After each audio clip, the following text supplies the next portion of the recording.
পুরান ঢাকার মিটফোর্ডের সামনে একজন ব্যক্তিকে যেভাবে পাথর দিয়ে মেরে মেরে ভিডিও করে হত্যা করা হলো এবং তার শরীরের উপরে নাচানাচি করা হলো, এই ভয়াবহ ঘটনা বাংলাদেশের মানুষকে ট্রমাগ্রস্ত করে ফেলেছে এবং মানুষ ভয়ে ভীত হচ্ছে যে কখন কার উপরে এই ধরনের আযাব নেমে আসে। আসলে আমরা জানতে চাচ্ছি যে এই পরিস্থিতির শেষ কোথায়, কিভাবে আমরা এটা সমাধান পাবো।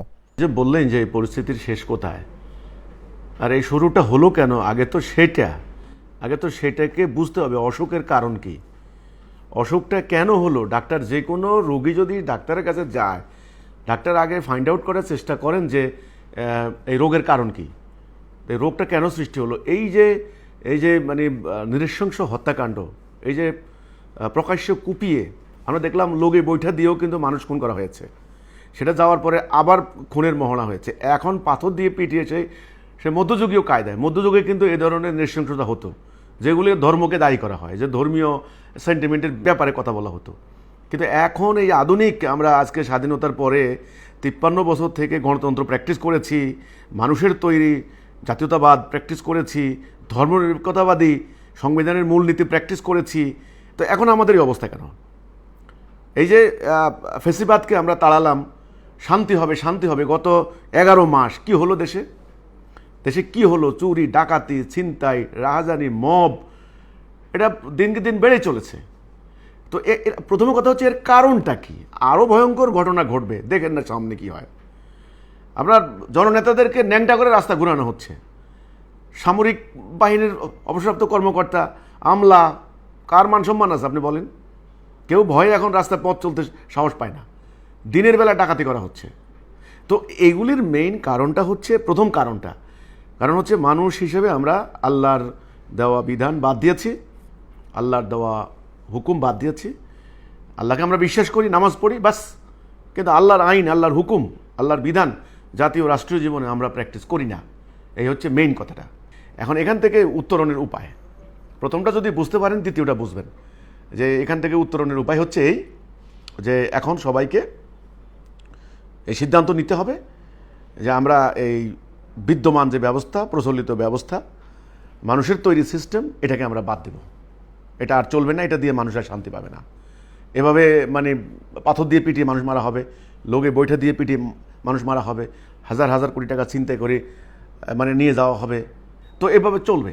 এখন কেউ বলছেন আগামী নির্বাচন হলে খুব শান্তি আসবে, নির্বাচিত সরকার শান্তি প্রতিষ্ঠা করবে। না, একদম না। কারণ এই সিস্টেম না পাল্টালে, এখানে যে যায় লঙ্কা সে হয় রাবণ, সূত্র হচ্ছে এইটা। এই বিদ্যমান ব্যবস্থা, অর্থাৎ মানুষের তৈরি এই সিস্টেম, এই ভুল জীবন ব্যবস্থা, তথাকথিত পুঁজিবাদী গণতান্ত্রিক ব্যবস্থা, সুদভিত্তিক অর্থনীতি, হানাহানির রাজনীতি, যেটা ব্রিটিশরা আমাদেরকে দিয়ে গেছে, যেটা ইসলাম না, আল্লাহ রসুলের কোনো প্রক্রিয়া না, তরিকা না, এগুলা। তো এটার মধ্যে যত ইলেকশন করেন আর যতই আপনার হলো সংস্কার করেন, কোনো লাভ হবে না।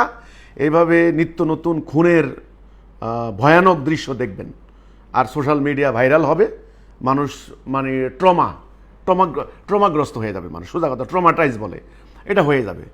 এখন তো আরও নিষ্ঠুর হয়ে যাচ্ছে মানুষ। তো এখন এই মানুষের এই সমাজ পরিবর্তনের জন্য অবশ্যম্ভাবী রূপে প্রচলিত সিস্টেম পরিবর্তনের একটা বিপ্লব সৃষ্টি করতে হবে, একটা রেভলিউশন যাকে বলা হয়, এটা রেনেসা, মানুষের মনস্তত্ত্বের পরিবর্তন, মানুষের মনোভাবের পরিবর্তন। মানুষকে বোঝাতে হবে যে তুমি তাড়াতাড়ি এই সিস্টেম থেকে বেরিয়ে আসো। এটা হলো জাহিলিয়াত, এটা হলো মানুষের তৈরি। এটা যারা মানে তারা শিরিক কুফর করে, তারা মুসলমান থাকতে পারে না। এই হচ্ছে মেন কথাটা। তো কাজে আমার কথা হচ্ছে এই, নির্বাচনের মাধ্যমে কোনো শান্তি আসবে না প্রকৃতপক্ষে। আর সংস্কার তো নাই, সংস্কার যা হলো এটা তো বোঝাই যাচ্ছে, কিছুই হবে না। এই হানাহানি, এই পৈশাচিকতা বন্ধ করার একটাই উপায়, তাওহীদের উপর ভিত্তি করা একটা রাষ্ট্র ব্যবস্থা প্রবর্তন করা। এবং সেটা মুখের কথা হবে না, এমনি এমনি হবে না।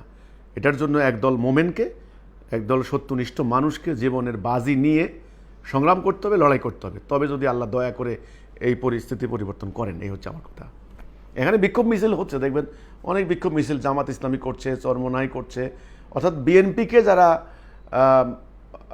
প্রতিরোধ করতে চায় আগামী নির্বাচনে, বিএনপির বিরুদ্ধে যারা বিজয় লাভ করতে চায়, এরা আবার এই ঘটনাকে ইস্যু করে বিএনপির বিরুদ্ধে তারা এখন প্রতিবাদ করছে।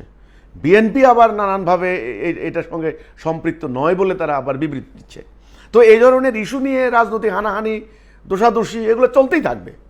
এটা হলো যারা পলিটিক্স করে তাদের একটা খাবার ইস্যু, কর্মীদেরকে চাঙ্গা করার একটা ইস্যু। এতে করে শান্তি আসবে না, ঘটনা ঘটতেই থাকবে, মানুষ নিপীড়িত হতেই থাকবে। এখন একটাই উপায়, এই সিস্টেমটাকে বাদ দিতে হবে, ব্যাস। দেখেন সেটা করে কিনা।